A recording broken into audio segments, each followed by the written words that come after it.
Satyabhama Institute of Science and Technology, Chennai. Satyabhama Institute of Science and Technology, Chennai. Odisha மாநிலம் மக்களவை தேர்தலுடன் சட்டப்பேரவை தேர்தலையும் சந்திக்கிறது. வரும் 13ஆம் தேதி தொடங்கி 4 கட்டங்களாக தேர்தல் நடைபெறுகிறது. இதில் கட்சிகள் கடந்த முறை பெற்ற வெற்றிகள், இம்முறை போட்டியிடும் இடங்கள் உள்ளிட்ட விவரங்களை தற்பொழுது பார்க்கலாம். இந்தியாவின் கிழக்கு பகுதி மாநிலமான ஒடிஷாவில் 147 சட்டப்பேரவை தொகுதிகளும் 21 மக்களவை தொகுதிகளும் உள்ளன.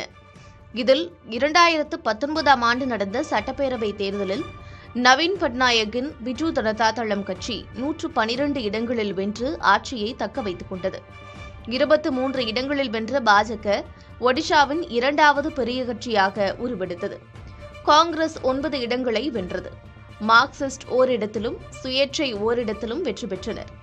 கடந்த தேர்தலைப் போல இந்த முறையும் மும்முனை போட்டியே நிலவுகிறது. ஆளும் பிஜு ஜனதா தளமும் பிரதான எதிர்க்கட்சியான பாஜகவும் மொத்தமுள்ள 147 தொகுதிகளிலும் களம் காண்கின்றனர்.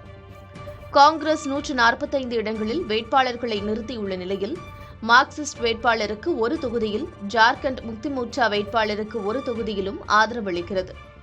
மக்களவைத் தேர்தலை பொறுத்தவரை பிஜு ஜனதா தளமும் பாஜகவும் மொத்தமுள்ள 21 இடங்களிலும் போட்டியிடுகின்றன. காங்கிரஸ் 20 இடங்களில் போட்டியிடுகிறது. ஜார்க்கண்ட் முக்தி மோர்ச்சா ஒரு தொகுதியில் களம் காண்கிறது. இந்தியா கூட்டணியில் உள்ள சிபிஐ, சிபிஎம் கட்சிகள் தலா ஒரு இடத்தில் தனித்து போட்டியிடுகின்றன. பிஜு ஜனதா தளம் தனது வளர்ச்சிப் பணிகளை முன்வைத்து தேர்தலில் களம் காண்கிறது. மறுபுறம் நவீன் பட்நாயக்கின் தொடர்ச்சியான 20 ஆண்டு ஆட்சியில் எழுந்துள்ள அதிருப்தி சூழலை அறுவடை செய்து கணிசமான தொகுதிகளை கைப்பற்ற பாஜக முனைந்துள்ளது. Satyabhama Institute of Science and Technology, Chennai. Satyabhama Institute of Science and Technology, Chennai.